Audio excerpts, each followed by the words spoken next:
தாய்மாமன் சீரா இருக்கட்டும், அனைத்து பேருந்துகள்லையும் அண்ணன் சீர்தாரன் சொல்லியிருக்காரு, தாய்மாமன் அது மாதிரி அனைத்து பேருந்துகள்லையும் இலவசமாக நிறைய அறிவிப்புகள் கொடுத்துருக்காங்க. நீங்கள் பார்த்துருக்கீங்க. இது எந்த அளவுக்கு ஒரு ஆரோக்கியமானதுன்னு நினைக்கிறீங்க? இல்லை அண்ணன் வந்து இந்த மாதிரி முறையை நான் வந்து வெறுக்கிறேன், அருவருக்கிறேன். இது ஒரு ஆட்சியே கிடையாது. இது வந்து ஒரு எப்படி சொல்கிறது, இது ஒரு வியாபாரம். இது வந்து மக்களுக்கு வந்து ஒன்று வாங்கினா ஒன்று இலவசம்னு சொல்லுவோம்ல, இப்போ நீங்கள் இது வாங்கினா அந்த மாதிரியான ஒரு திட்டம். அது என்ன சொல்கிறது உங்களுக்கு புரியுதுன்னு ஆடி தள்ளுபடி மாதிரி அன்னபூரணி சூப்பர் 6 எல்லாம் இந்த எரிகாற்று உருளையே எங்கேருந்து கொடுப்பீங்க? 6 உருளை கொடுப்பீங்க, அதில் ஒரு நீங்கள் வாங்கி தான் கொடுக்கணும், அதில் இழப்பீங்க. அதில் எத்தனை ஆயிரம் கோடி இழப்பீங்க? அந்த இழப்பை எப்படி ஈடுகட்டுவீங்க? ஏற்கனவே 10.5 லட்சம் கோடி கடன் இருக்குது, 1 லட்சம் கோடி வட்டி இருக்குது. என்ன சொல்கிறது புரியுதா? இப்போ இப்படியே நீங்கள் வாங்கி இப்படி செலவு, தாலிக்கு தங்கம், மோதிரம், அது இலவசம், இது இலவசம், இது இலவசம்னே சொல்லிட்டு போனீங்கன்னா கடைசியாக ஒரு நாள் நாடு வந்து ஏலத்துக்கு வரும். இப்போ நீங்கள் தங்கச்சி கடன் பெறும்போது நீங்கள் ஒரு வங்கியில் கடன் பெற போகிறீங்க, இல்லை ஒரு முதலாளிகிட்ட கடன் பெறப்பீங்கன்னா ஒரு ஈடு கேட்பான், ஒரு சொத்து பத்திரம் கேட்பான், அல்லது வீட்டு பத்திரம் கேட்பான், இல்லை ஏதாவது ஒரு அடமானமாக கேட்பான். நீங்கள் எதை அடமானமாக வச்சு பெறுவீங்கன்னு எனக்கு சொல்லுங்கள். ஒன்று என் மண்ணின் வளத்தை வைப்பீங்க, நாட்டு நிலத்தை வைப்பீங்க, மக்களின் நலத்தை அடமானம் வைப்பீங்க, மக்களில் நீங்கள் வரியாக எடுப்பீங்க. இப்போ நீங்கள் கடந்த இந்த திமுக ஆட்சியில் மட்டும் 3 முறை மின்கட்டணம் உயர்ந்திருக்கா இல்லையா? சரி, தவிர்க்க முடியாத ஒரு பயன்பாடாக இருக்குல்ல மின்கட்டணம். அப்போ அத்தியாவசிய பொருள் தேவையினுடைய இதில் வரியை ஏற்றிடுறீங்க, சொத்து வரியை ஏற்றிடுறீங்க. அதை ஏற்றிட்டு கணக்கில்லாமல் ஏற்றி சகிக்க முடியாத வாழ முடியாத நிலைக்கடிக்கு தள்ளிட்டு ஒரு 1000 ரூபாய் கொடுத்து அதை மறைக்க பார்க்குறீங்க. இது சரியான ஆட்சி முறையான ஒரு அறிவு சமூகம் வந்து சிந்திக்கணும். இது எங்கே போகும்? இவர் 2000 கொடுக்குறேன்றாரு, இவர் 2000 கொடுக்குறாரு, நான் வந்து 2500 ரூபா கொடுக்குறேங்கிறது இது வளர்ச்சியில் எடுக்கிறதா? ஒரு நாடு கடன் வளர்ச்சியவே வளர்ச்சின்னு கட்டமைக்கிறது எப்படி இருக்கிறது? அது எந்த மாதிரியான ஆட்சி முறை? இது நல்ல நிர்வாகமா? இது தூய நிர்வாகமா? எப்படி நிர்வாகம்? தங்கச்சி இப்போ நான் இப்படி கையேந்துறேன், பிச்சைன்னு சொல்கிறீங்க. நாடே கையேந்தினா எப்படி அது பிச்சை இல்லாமல் இலவசமாகும்? இப்படி கொடுத்துக்கிட்டே போகிறோம். 10 லட்சம் கோடி, அப்புறம் 15 லட்சம் ஆகுது, அப்புறம் 20 லட்சம் கோடி ஆகுது. இப்போ 1 லட்சம் கோடி வட்டி, 2 லட்சம் கோடி வட்டி ஆகும். இந்த வரிச்சுமை யார் மேலே விழும்? இந்த வட்டி சுமை யார் மேலே விழும்? மக்கள் மேலே. ஒரு நாள் நெருக்கடி சமாளிக்க முடியாமல் பொருளாதாரத்தில் பெரிய வீழ்ச்சி வரும்போது நாடு ததறிடும். அது எங்கே நடக்குது? இலங்கையில் நடந்த மாதிரி, பங்களாதேஷ் நடந்த மாதிரி, இப்போ நேபாளில் நடந்த மாதிரி. அப்படிங்க வந்தால் அது ஒரு ஸ்டேட் அளவு வந்தாங்கச்சு, ஒரு மாநில அளவு தான் அது. ஆனால் 29 மாநிலம், 8 ஒன்றிய பிரதேசம், அப்போ எவ்வளோ பெரிய துணை கண்டதுக்கு நாடு. இது செதறிச்சுன்னா என்ன ஆகும்? அப்போ கடன் பெறுவதுங்கிறது இது ஆக்கப்பூர்வமாக பேசுங்க. இது வந்து ஒரு நிரந்தர தீர்வு நோக்கி நகர்த்துங்க. இதில் ஒரு 20,000 கோடி வருது, செலவாகுது 12,000 கோடி. இந்த 12,000 கோடியை முதலீடு செய்து என் தாய்மார்கள், என் அக்காக்கள், என் தங்கைகள் தங்களுக்கு தாங்களே வருவாய் ஈட்டிக் கொள்கிற ஒரு நிலையான ஒரு வாய்ப்பை ஏற்படுத்தி கொடுக்கணும். அதுதான் நல்ல ஆட்சி முறை. படிக்க போகிற பெண்ணுக்கு 1000, படிக்க போகிற தம்பிக்கு 1000, வீட்டில் இருக்க அம்மாவுக்கு இப்போ 2000 கொடுக்குறேன்றீங்க. படிக்க நீங்கள் போகும்போது 1000 கொடுத்துறோம் தங்கச்சி, படிச்சுட்டு நின்றுட்டிங்களா 1000 கொடுப்பாங்களா? அப்போ அந்த 1000 ரூபாய்க்கு நீங்கள் என்ன பண்ணுவீங்க? அப்போ படிச்சுட்டு நிற்கும்போது வேலை கொடுக்கணும். புரியுதா உங்களுக்கு? அப்போ அதனால் இது வந்து கொடுமையான ஆட்சி முறை, இது மக்களை ஏமாற்றுவது. இது வந்து இந்த மாதிரி ஒரு திட்டத்தை வந்து சொல்லும்போது அது சரியா இல்லை. இது வளர்ச்சின்னு வார்த்தையை வச்சுட்டு ஒரு இனிப்பு பசப்பு வார்த்தைகளை சொல்லி கடனை பெற்று தற்காலிக தேவைகளை பூர்த்தி செஞ்சுக்கிட்டு நிவர்த்தி செஞ்சு அதை மட்டும் சரி செஞ்சுக்கிட்டே போகிறது வந்து சரியில்லை. நீங்கள் அவரே இப்போ 2 கட்சியும் சாராயம் வச்சுருக்கு. என் தம்பி வந்து ஒரு வார்த்தை சொல்ல மாட்டார். நீங்கள் மகளிர் நலங்கிறீங்க, பாதுகாப்பீங்க. சாராய கடையை போதை வச்சுட்டு எப்படி பெண்களை பாதுகாப்பீங்க? எப்படி பாதுகாப்பீங்க? தெருவுக்கு தெரு சாராய கடை வச்சுக்கிட்டு எப்படி பாதுகாப்பீங்க? சாராயத்தை ஒழிப்பேன்னு சொல்ல முடியல, இதை ஒழிப்பேன், மதுவை ஒழிக்கும் போது ஒழிக்காமல் சட்டம் ஒழுங்குங்கிறத வெட்டி பேச்சு. அது ஒரு கேலியான பேச்சு, அது ஏமாற்று பேச்சு. சாராய கடை திறந்து வச்சுக்கிட்டு என்ன சட்டம் ஒழுங்கு இருக்குல்ல? மது போதையில் இருக்கும், மதி மயக்கத்தில் நினைவிழந்து இருக்கிறவன்ட்ட என்ன ஒழுங்கு இருக்கும்? அதை நிறுத்த முடியல, அதை ஒழிப்பேன்னு சொல்ல முடியல. அப்புறம் நீங்கள் அங்கே போய் கரூரில் போய் பாட்டிலுக்கு 10 ரூபான்னு பாடினீங்க, 10 ரூபா கூட்டி விற்றுட்டாங்க, ஏற்றி விற்றுட்டாங்கிறத சொல்கிறீங்க. சரி, நான் வந்தால் இதை ஒழிப்பேன் அப்படின்னு சொல்லணுமா இல்லையா? அப்புறம்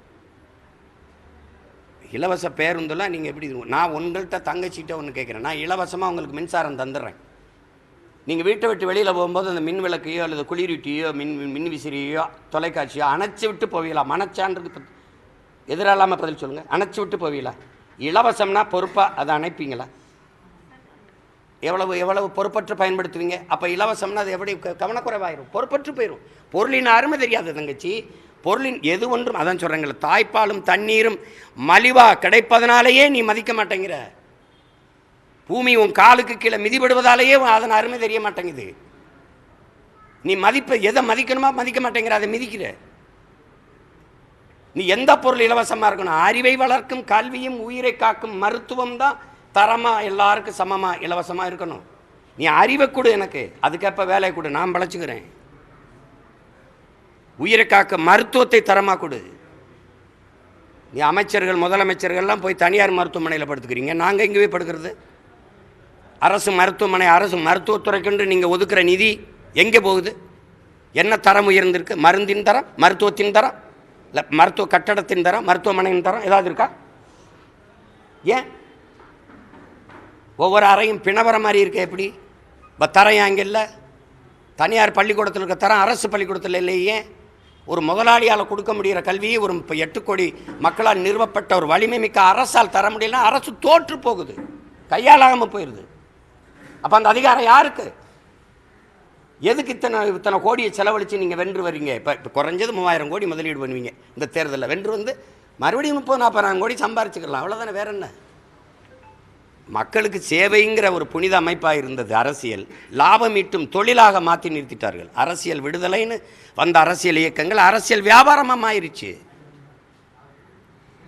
திருப்பி இப்போ நீங்கள் வந்து இதே மாதிரி இலவசம் நான் வந்தால் அதை அவங்க செஞ்சாங்க, இதை செய்கிறாங்க. அதுவே சமாளிக்க முடியல. இந்த 5 ஆண்டுகளை மட்டும் 4.5 லட்சம் கோடி கடன் வாங்கியிருக்காங்களா இல்லையா? 4.5 லட்சம் கோடி கடன் வாங்க, இன்னும் 10 லட்சம் கோடி கடன் வாங்க. ஆனால் இந்த நலத்திட்டத்தை நிறைவேற்றி இருக்கிறீர்கள்னு நான் அந்த அதிகாரத்திட்ட கேட்குறேன். அருமையான கல்வியை கொடுத்துட்டேன். குறைஞ்சபட்சம் சிங்கப்பூர் 3வது இடத்துல இருக்குது உலகத்தரத்தில். ஃபின்லாந்து இப்போ முதல் இடத்துக்கு போயிட்டான். தென்கொரியாவே 2வது இடத்துக்கு வந்துட்டான். சரி, நான் அந்த இடத்துக்கு கொண்டு போயிட்டேன். பிள்ளைகளுக்கு அருமையான கல்வியை கொடுத்துட்டேன். ஒரு அறிவு சமூகமாக உருவாக்கிட்டேன். தரமான சாலை, இல்லை போக்குவரத்து, தடையற்ற மின்சாரம் உற்பத்தியில், மின் உற்பத்தியில் தண்ணீரை அடைஞ்சிட்டேன். மின் தட்டுப்பாடுன்னே கிடையாது. அப்படி ஏதாவது இருக்கா தங்கச்சி? அப்படி ஏதாவது இருக்கா? சாதாரண குடிமகன்லேருந்து பெரிய எவனாக இருந்தாலும் ஒரே மாதிரி தரமாக நாட்டின் முதல் அமைச்சருக்கு என் மருத்துவமோ அது சாதாரண மகளுக்கும் கிடைக்கும். அந்த அளவுக்கு தரம் வந்துடுச்சு. அப்படி ஏதாவது இருக்கா? தவிச்ச வாய்க்கு தண்ணி கொடுக்க முடியுதா? தவிச்ச வாய்க்கு தண்ணி கொடுக்க முடியுதா அரசால்? தனியார் முதலாளிகிட்ட வாங்கி குடிக்க வேண்டியது இருக்குது. நீ என்ன பண்ணுற? அரசுக்கு கிடைக்காத தண்ணி அவனுக்கு அப்போலோ கிண்லே மினரல் அவனுக்கு எப்படி கிடைக்குது? ஏப்ரல் மேலே எங்கள் ஆத்தாள் அப்பன்னு குடத்தை வச்சுக்கிட்டு நிற்கும்போது அவன் மட்டும் ஃபோன் அடிச்சா கொண்டாந்து கொடுக்குறானே, அவனுக்கு எப்படி தண்ணி வருது? இந்த கேள்வி வருமா வராதா? இப்போ யாருக்கான நாடு, யாருக்கான அதிகாரம் கட்டமைக்கப்படுது? எனக்கு கடன் கொடுக்குறவன் எதை வச்சு கொடுப்பான்? இப்போ நான் 6000 இப்போ 1 லட்சம் கோடி கடன் பெறேன், 50,000 கோடி எதை வச்சு கொடுப்பான்? அவன் சொல்கிற இடத்துல கையெழுத்து போடணும். அவன் வந்து இங்கே மீத்தேன் எடுக்கிறேன்பா எடுக்கணும், இங்கே ஈத்தேன் எடுக்கிறேன்பா கையெழுத்து போடணும், இங்கே மெட்ரோ போட்டுக்கிறேன்பா போடணும், அவன் இங்கே ஏர்போர்ட் கட்டும்பாங்க கட்டணும். அப்போ அவன் சொல்கிறத நான் கேட்குற வேலையால் தானே இருப்பேன். நான் எப்படி என் மக்களுக்கு தலைவனாக இருந்து சேவை செய்வேன்? தரகனாக தான் இருக்க முடியும். யாருக்கு? எனக்கு கடன் கொடுத்த முதலாளிக்கும் இந்த மக்களுக்கு இடையில் ஒரு புரோக்கராக தான் இருக்க முடியும். நான் எப்படி தலைவனாக இருந்து சேவை செய்ய முடியும்? இது எந்த மாதிரி ஆட்சி முறை? இது எப்படி ஒரு அறிவு சமூகம் படித்த இந்த நாடு எப்படி சகித்துக்கிறது? எத்தனை காலத்துக்கு இது சகித்துக்கிடுவீங்க சொல்லுங்கள்? கேரளா ஒவ்வொரு தேர்தலையும் இப்படி தான் அறிவிச்சுக்கிட்டு வந்துட்டு வருதா? கொடுமை. சார், கடந்த மீட்டிங்லலாம் பார்த்தீங்கன்னா ஓசி பயணம் போகிறாங்க அப்படின்னு விஜய் பேசியிருக்காரு. திராவிட கட்சிகள் பணம் கொடுத்து ஏமாற்ற பார்க்குறாங்க உரிமை தொகுதிங்கிற பேரில் சொல்லிட்டு. இப்போ நானும் ஆட்சிக்கு வந்து 2500 தருவேன், இல்லை மக்களுக்கு இலவச பணம். அவர் என்ன மாதிரி கோட்பாடில் கொண்டு போகிறார்? அதை இந்த கட்சிகளினுடைய நீட்சி தான். அவருக்கு தனித்த ஒரு தத்துவமோ ஒரு பாதையோ கோட்பாடோ என் தம்பி கிடையாது. அவர் திராவிடம் தமிழ் தேசியம் ஒன்றுங்கும் போதே அவருக்கு தனித்த பார்வையோ ஒரு திட்டமோ இல்லை. உங்களுக்கு அது புரிஞ்சுக்கணும். சினிமா வேறு சித்தாந்தம் வேறு, ரெண்டையும் போட்டு குழப்பிக்கக்கூடாது. உங்களுக்கு விளங்குதா? அவர் இப்போ இங்கே இருக்கிறவங்களே அதிமுக ஊழலை எதுக்குறீங்கன்னா, அதிமுக ஊழல் கட்சின்னா அந்த ஊழல் கட்சியில் அமைச்சராக இருந்தவங்களாம் இப்போ அவங்க கூட இருக்காங்க. அதிகபட்சமாக அதிமுக உறுப்பினர்கள்லாம் இங்கே இருக்கிறாங்க. அப்போ அதிமுகவின் இன்னொரு கட்சி நீட்சி மாதிரி தான் இது இருக்குது. அதே திராவிட சித்தாந்தம், அதே ஐயா வேற வச்சுக்கிறீங்க, அதே ஐயா பேர எங்கள் அண்ணா வச்சுக்கிறீங்க, அதே ஐயா எம்ஜிஆரை வச்சுக்கிறீங்க. இப்போ அம்மா ஜெயலலிதாவும் சேர்த்துக்கிட்டீங்க. அப்போ அந்த கட்சி அது என்ன செய்து தாலிக்கு தங்கம்னு அம்மா அறிவிச்சாங்க. அரை பவன் நீங்கள் 1 பவன் கூட்டியிருக்கீங்க. ஏன்னா 10 ஆண்டு ஆயிடுச்சுல, கொஞ்சம் டெவலப் ஆயிருக்குல்ல, வளர்ந்துருக்குல்ல. இவர் போன தடவை 1000 கொடுத்தாரு ஐயா ஸ்டாலின். இவர் வந்து ஐயா எடப்பாடி வந்து நான் வந்தால் 2000 கொடுக்குறேன். இப்போ அவரும் 2000 சொல்லிட்டாரு. அப்போ நான் வந்து நீங்கள் 2 பேர் 2000மா, நான் 2500. இப்போ எங்கள் அண்ணன் பாண்டியராஜன் படத்தில் ஒரு ஏலம் விடுவாங்க. நம்ம ஐயா பயில் வாங்குறாங்கன்னா அதெல்லாம் உட்காந்து 2000, 3000, 4000, கடைசியாக பிம்பிளிக்கு பிளாப்பிம்பாங்க. அந்த பிம்பிளிக்கு பிளாப்பி தான் இது. அது எப்போ ஃப்ளாப் ஆகுதோ அது வரை நம்ம காத்துக்கிட்டு இருக்கணும். இது ஒரு கொடுமை தான் தங்கச்சி. இது ஏதாவது சரி பண்ணணும், மாற்றணும். இது என ஒரு இலவசம் பெற வேண்டிய ஏழ்மை வறுமை நிலை இல்லாமல் என் மக்களின் வாழ்க்கை தரத்தை உயர்த்துவேன்னு ஒருத்தன் சொல்ல மாட்டான். சொல்கிற எங்களையும் கவனிக்க மாட்டான். இதுதான் பிரச்சனையே. எதுக்கு இலவசம் தங்கச்சி? நான் ஒரு கேள்வி கேட்குறேன் இந்த எல்லார்கிட்டையும். ஒரே நாள் பொங்கலுக்கு 760 கோடி 790 கோடிக்கு குடிக்கிற அளவு காசு வச்சுருக்காங்க தங்கச்சி. ஒரு படம் இப்போ என் தம்பி விஜய் படமே வந்தாலே முதல் நாள் முதல் காட்சி 34 கோடி வசூலிக்குது தங்கச்சி. 34 கோடி பொழுதுபோக்குக்கும் மதுவுக்கும் செலவு பண்ணுறதுக்கு காசு இருக்கிறவனுக்கு எதுக்கு இலவசம் கொடுக்குற தங்கச்சி சொல்லுங்கள்? எதுக்கு கொடுக்குற? மக்களின் அறிவை, மக்களின் உடல் ஆற்றலை, அறிவாற்றலை உழைப்பில் ஈடுபடுத்தி உற்பத்தியை பெருக்கணும். அந்த நாடு தான் வாழும் வளரும். உட்காரு, நான் காசு தர்றேன்னா அந்த காசை எங்கேருந்து எடுப்பேன்? நீ என்ன எங்கள் பாட்டன் சோழ பரம்பரையாக சொந்த சொத்தை விற்றுட்டு எங்களுக்கு கொடுக்குற? நீ கடன் வாங்கி யாரை காட்டி கடன் வாங்குற? என்னையை காட்டி தான் கடன் வாங்குறான், உங்களை காட்டி தான் கடன் வாங்குறாங்க. இந்த மக்கள்கிட்ட நான் வரியை போட்டுக்கிருவேன், இவ்வளோ வரியை ஏற்றிக்கிருவேன். பேருந்து கட்டணம் உயர்தா இல்லையா? இலவசம்ங்கிற இலவசமாக கொடுத்துட்டு அந்த பேருந்தே இலவசம். ஓட்டுநர் நடத்துறதுக்கு சம்பளத்தை யார் காசுலேருந்து கொடுப்பேன்? சொந்த காசா? சரி, பேருந்தை சீரமைக்கணும், அது எந்த காசு? எரிபொருள் நிரப்பணும், அது எந்த காசு? இலவசமாக என் மக்கள் யார் கேட்டது? தரமாக கொடு, குறைந்த ஒரு நியாயமான கட்டடம் இல்லையா? ஒரு கட்டுமான விலைக்கு ஒரே அளவுக்கு சீராக ஒரு விலையை தீர்மானித்து இதில் பயணம் செய்யுங்க. நல்ல தரமான பேருந்தை நான் தாரேன், நல்ல சாலை. இதுதான் மக்கள் கேட்குறாங்க. இதுதான் மக்கள் கேட்குறாங்க. பஸ்ஸு இலவசம், சிலிண்டரு இலவசம், அப்புறம் வேறு என்ன இலவசம்? 1000, 2500 காசு இலவசம். ஒரு வேலைக்கும் போகணும், வீட்டிலே இருக்கலாம்.